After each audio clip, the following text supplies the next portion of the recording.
অধিনায়ক অযৌক্তিক টেস্টের নেতৃত্ব ছাড়লেন শান্ত। শ্রীলঙ্কার বিপক্ষে টেস্ট সিরিজে হারের দুঃসঙ্গীতির পরই বড় ঘোষণা দিলেন নাজমুল হোসেন শান্ত।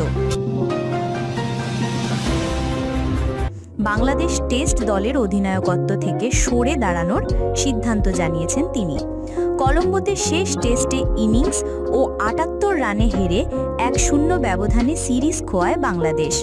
এরপর সংবাদ সম্মেলনেই এই ফরম্যাট থেকে নেতৃত্ব ছাড়ার কথা জানান তিনি। অধিনায়কত্ব ছাড়ার কারণ হিসেবে শান্ত ব্যক্তিগত কোনো ক্ষোভের কথা বলেননি, বরং দলের কথাই বড় করে দেখেছেন তিনি। তার মতে, একটি দলের ড্রেসিং রুমে ৩ জন ভিন্ন অধিনায়ক থাকা অযৌক্তিক এবং এটি দলের জন্য কঠিন পরিস্থিতি তৈরি করতে পারে। সংবাদ সম্মেলনে শান্ত বলেন, আমি অর্থাৎ অধিনায়ক হিসেবে টেস্টে চালিয়ে যেতে চাই না।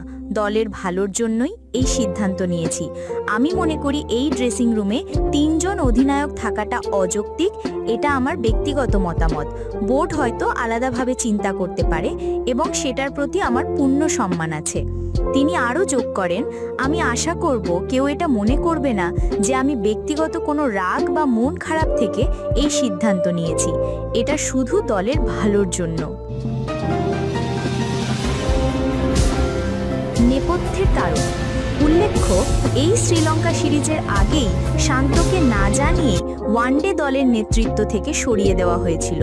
গত ১২ই জুন এক জরুরি জুম মিটিংয়ের মাধ্যমে বিসিবি তাকে এই পদ থেকে সরিয়ে মেহেদী হাসান মিরাজকে নতুন দায়িত্ব দেয়, যা প্রচলিত প্রথার বাইরে ছিল। এই ঘটনার পরই বাংলাদেশ দলে ৩কে ভিন্ন ফরম্যাটের জন্য ৩ জন ভিন্ন অধিনায়কের পরিস্থিতি তৈরি হয়, জানিয়ে শান্ত তার অসন্তোষ প্রকাশ করলেন। ২০২৩ সালের নভেম্বরে নিউজিল্যান্ডের বিপক্ষে হোম সিরিজ দিয়ে শান্তর অধিনায়কত্বের যাত্রা শুরু হয়। তার নেতৃত্বে বাংলাদেশ ১৪টি টেস্ট খেলেছে।